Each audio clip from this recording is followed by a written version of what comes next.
Hello friends, hello everyone. Welcome in this video. Friends, standard 8th and subject English.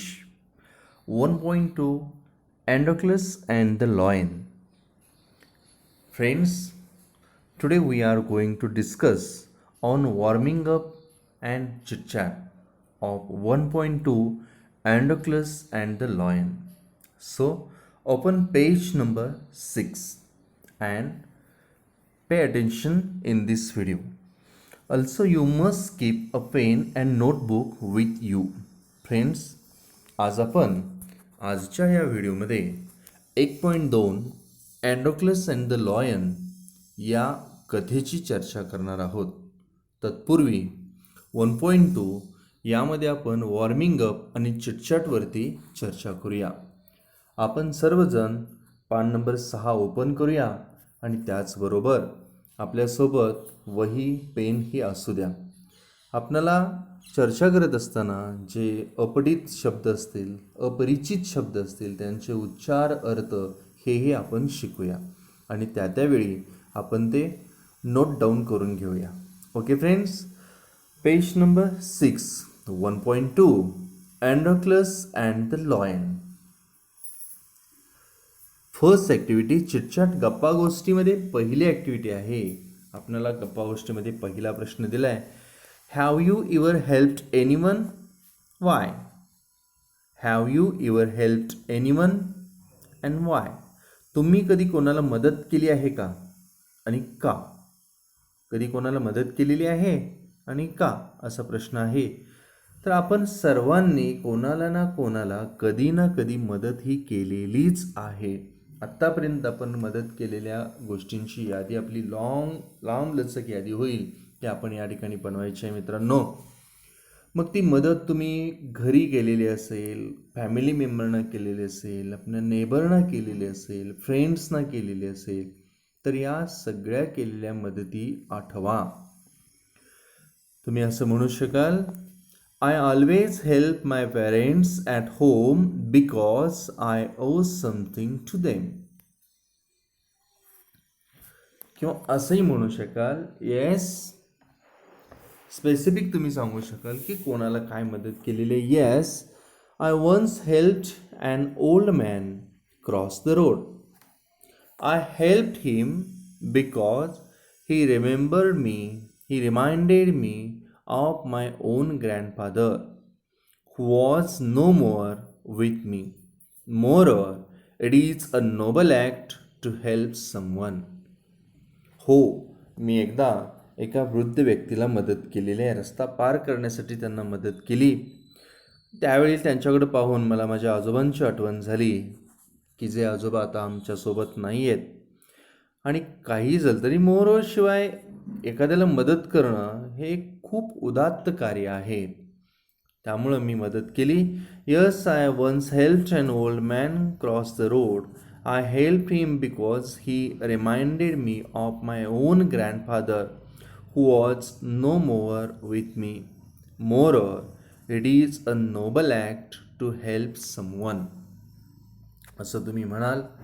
Then आता second question काय आहे बघा, आपला दुसरा प्रश्न आहे. आपण पहिल्या प्रश्नाची चर्चा केलेली आहे. आता हा दुसरा प्रश्न, how did you help him or हर? तुम्ही त्याला कशी मदत केली? मदतीचं स्वरूप काय होतं? तुम्ही कोणाला आतापर्यंत मदत केलेली आहे हे याची यादी आपण करूया. त्यानंतर प्रत्येकाला काय मदत केली हेही आपण लिहूया. एक उदाहरणार्थ आपण बघूया. आपण मगाशी असं म्हटलो की दोन गोष्टी आपण बोलूया, दोन गोष्टींची चर्चा आपण या व्हिडिओमध्ये करूया. की एक असं आपण उत्तर ऐकलं की I always help my parents at home, आणि दुसरं एक पाहिलं की आजोबांना मदत केली. तर आता ह्या मदती आपण कशा कशा केलेल्या आहेत, एक दोन पॉईंट आपण केलेले आहेत आणि त्यानुसार आपण आता चर्चा करूया. How did you help him or हर? तुम्ही त्या व्यक्तीला कशी मदत केली? आता घरी मदत केलेली आहे. I always help my parents at home because I owe something to him. आता पॅरेंट्सनं कशी मदत केली? I help my mother by giving what's wants in the kitchen. ही सुद्धा खूप मोठी मदत आहे. किचनमध्ये माझ्या आईला जे आवश्यक आहे त्या गोष्टी मी दिल्या. I help my mother by giving what she wants in the kitchen, and I help my father whenever he tells me to do some work. आणि जेव्हा जेव्हा माझे बाबा मला कोणतेही काम सांगतात तेव्हा मी ते काम करतो. या पद्धतीनं असेल. किंवा जसं मगाशी तुम्ही म्हणालात की एका वृद्ध व्यक्तीला रस्ता पार करण्यासाठी मदत केली, तर त्यावेळी कशी मदत केली? How did you help him? The old man was standing at the signal waiting to cross the road. The old man was standing at a signal waiting to cross the road. Since he was old, he was slow and couldn't manage to go across. काय झालं होतं बघा, एक वृद्ध व्यक्ती ती सिग्नलजवळ रस्ता पार करण्यासाठी तिथं थांबले होते. आणि त्यानंतर काय झालं? सिन्स ही वॉज ओल्ड, ते इतके वृद्ध होते की ते द्रुतगतीनं हालचाल करू शकत नव्हते. He was so old and he was slow and couldn't manage to go and cross the road. आणि त्यामुळं ते रस्ता पार करू शकत नव्हते. I happen to see this from a distance. आणि मी दूर अंतरावरून मी हे सगळं पाहत होतो. So I rush towards him gently, took his arm and helped him cross the road.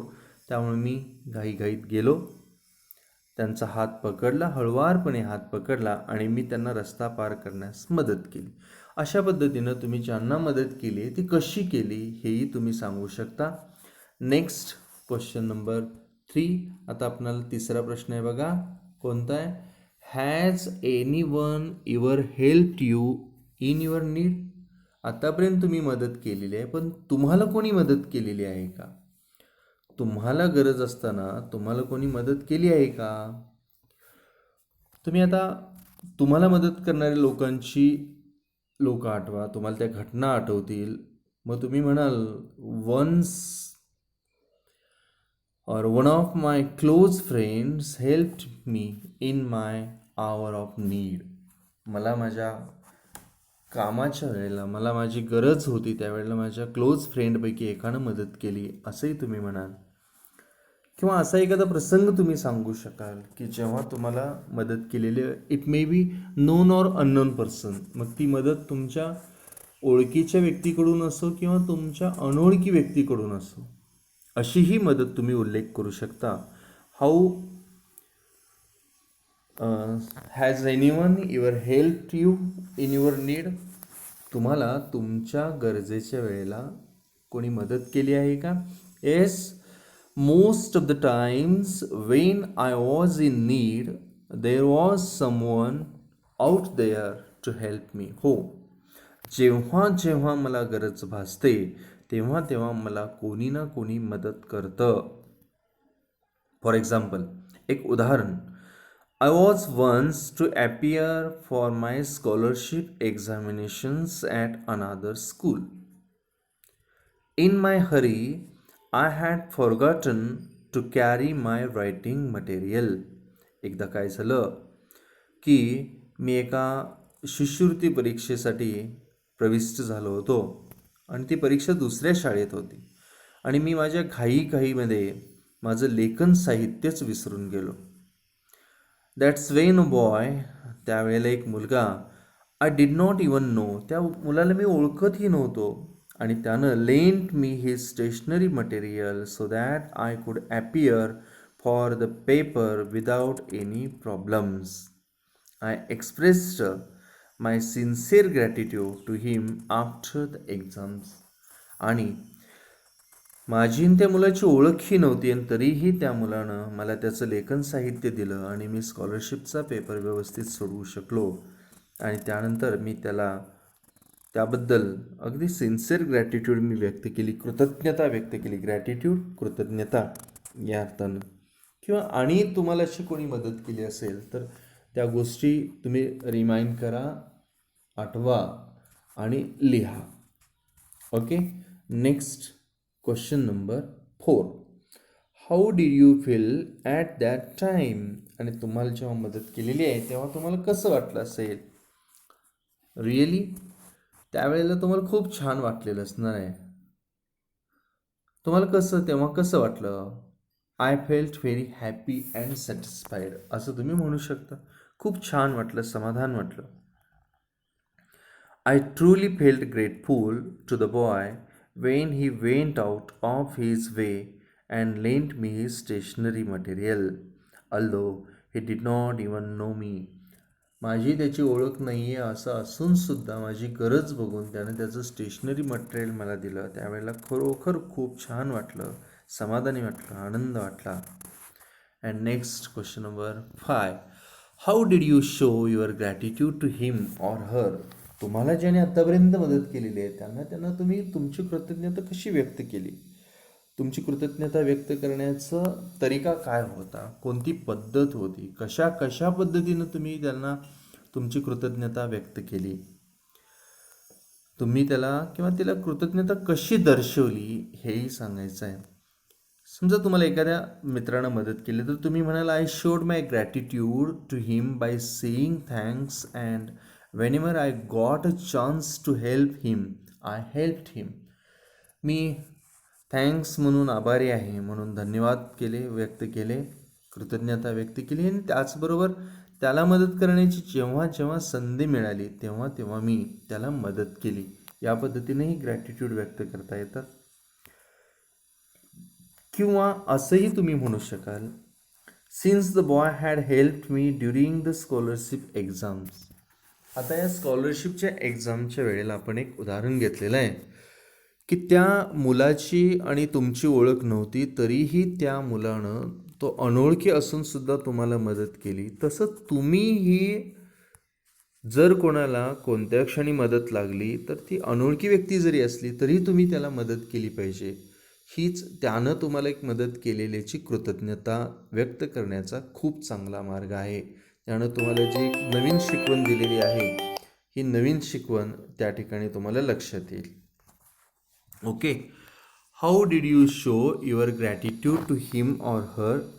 Since the boy had help me during the scholarship exams, I thanked him from my heart for his good deed. त्यानं जी मला मदत केली अगदी मनापासून त्या कृत्याबद्दल मी आभार व्यक्त केले. I wanted to sincerely express my gratitude but there wasn't much I could do that so I decided that doing good to another person in need would be a good way of expressing my gratitude.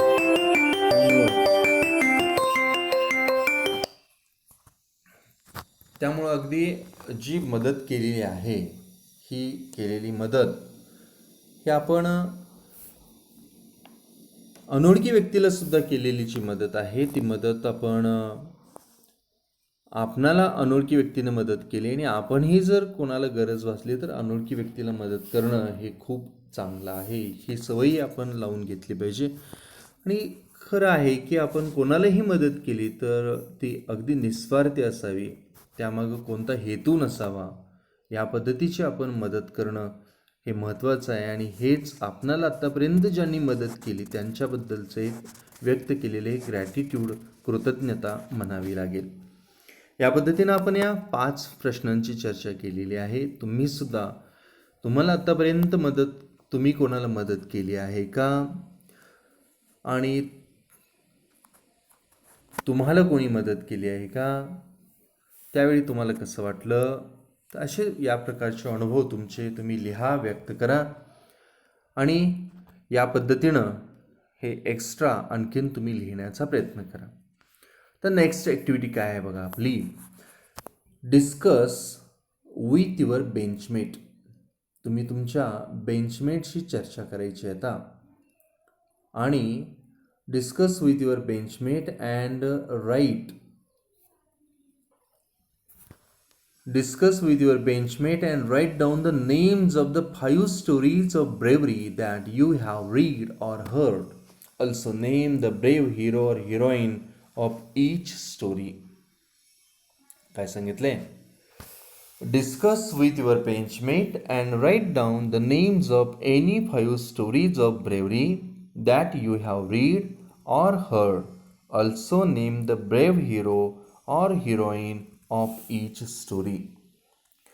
तुमच्या बाकावरील मित्रांशी चर्चा करा आणि तुम्ही वाचलेल्या किंवा ऐकलेल्या कोणत्याही 5 शौर्य कथांची नावं लिहा.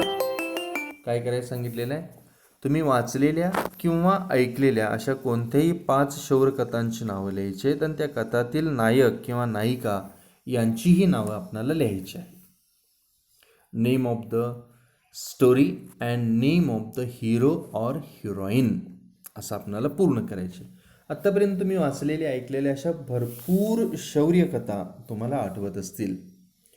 उदाहरणार्थ कॉलिंग सैमट, यामध्ये सैमट हा हिरो आहे.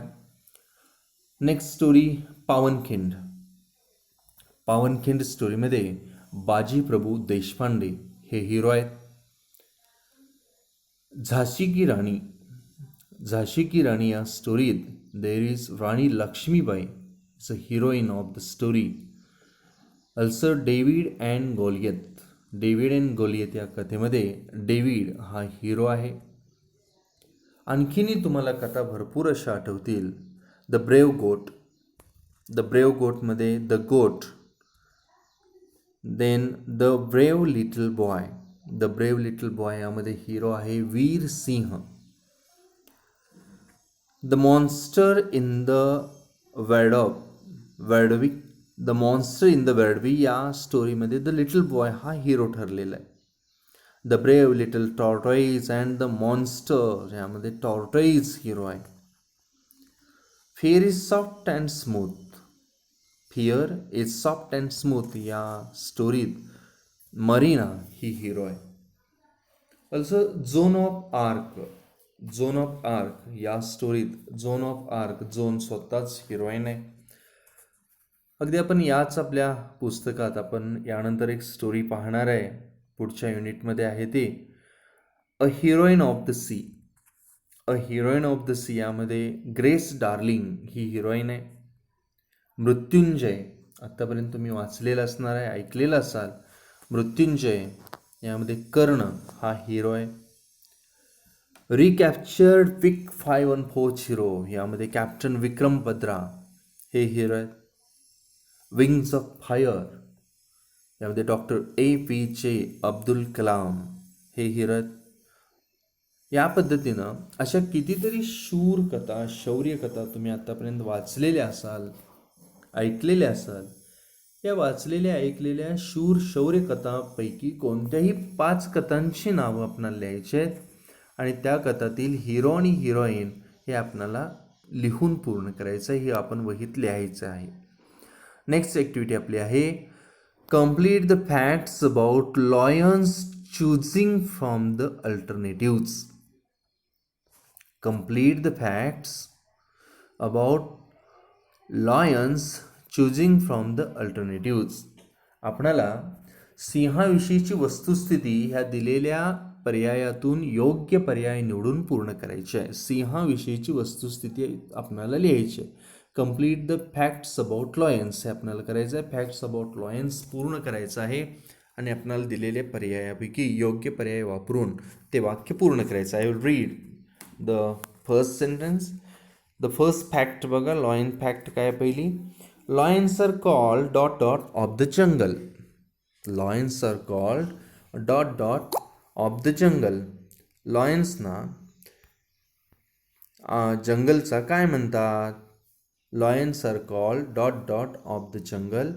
एम्पायरर म्हणतात का लॉर्ड म्हणतात का किंग म्हणतात. तर lions are called king of the jungle. Okay. Emperor सम्राटी म्हटलं जात नाही, लॉर्ड देवी म्हटलं जात नाही, पण किंग राजा म्हटलं जातं. Lions are called king of the jungle. Second दुसरं वाक्य काय बघा. Lions belong to the dot dot family of animals. Dog family का कॅट फॅमिली का हॉर्स फॅमिली. तर उत्तर आहे त्याचं cat family. Lions belong to the cat family of animals. Next lions are dot dot animals. Carnivorous, herbivores, omnivores. तर या ठिकाणी 3 पर्याय आपल्याला दिलेले आहेत. आपण त्यांचे अर्थही लिहून घ्या. कार्निवरस, CARNIVOURVOUROUS, कार्निवरस मीन्स मांसाहारी. हर्बिवरस, HERBIVOROUS, हर्बिवरस शाकाहारी. हर्बिवरस मीन्स शाकाहारी. अँड ऑमनिवरस मीन्स सर्व भक्षक, म्हणजे ते प्राणी शाकाहारी आहेत आणि मांसाहारी आहेत असं. तर आता या ठिकाणी लॉयन्स आर आपला पर्याय येईल. Lions are carnivorous animals. Next, lions have a mane around their neck but lionesses do not have it. आता कब लॉयन्सच्या का मेल लॉयन्सच्या का फिमेल लॉयन्सच्या, आपणाला इथं उत्तरातच तिथे एक प्रश्नातच आहे. लॉयनेसेस डो नॉट हॅव इट. लॉयनेसेस म्हणजे फिमेल आलं या ठिकाणी, त्यामुळे फिमेल हे उत्तर येणार नाही. तर असं कबच्या की मेलच्या, तर उत्तर तुमचं येणार आहे male lions have a mane around their neck. Male लॉयन्सच्याच मानेवरती आयाळ असते, सिंहिणीच्या मानेवरती आयाळ नसते. ही वस्तुस्थिती आहे, फॅक्ट आहे. Number 5, a group of lions is called a flock, herd, pride. Flock म्हणजे पक्ष्यांचा थवा, त्यामुळे इथं हे पर्याय येणारच नाही. हर्ड मीन्स कळप अँड प्राईड, तर उत्तर येणार आहे pride. A group of lions is called a pride. And next fact बघा, lions fact. Lions attack only when they are tricked, awake and hungry. हे खरं आहे की फक्त भुकेले असतात त्याच वेळेला लॉयन्स अटॅक करतात, शिकार करतात, हल्ला करतात. Lions attack only when they R hungry. जेव्हा ते भुकेलेले असतात तेव्हाच तेवढे ते फक्त हल्ला करतात, एरवी नाही. अशा पद्धतीनं या फॅक्ट आहेत. I will read this fact once again. Lions are called king of the jungle. Second, lions belong to the cat family of animals. Third, lions are carnivorous animals. Fourth, male lions have a mane around their neck but lionesses do not have it. Fifth, a group of lions is called a pride.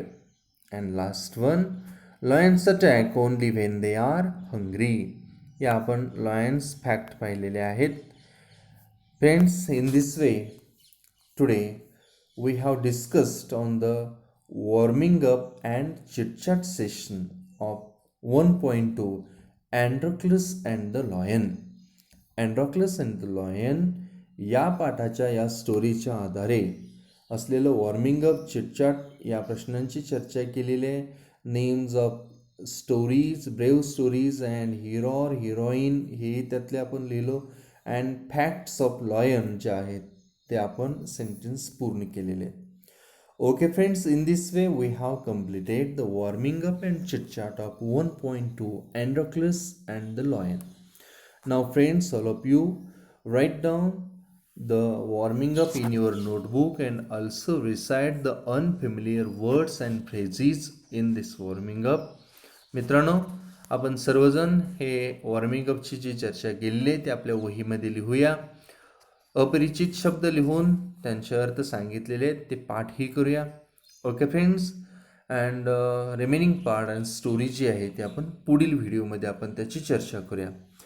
Okay friends, thank you very much for watching this video. Thank you.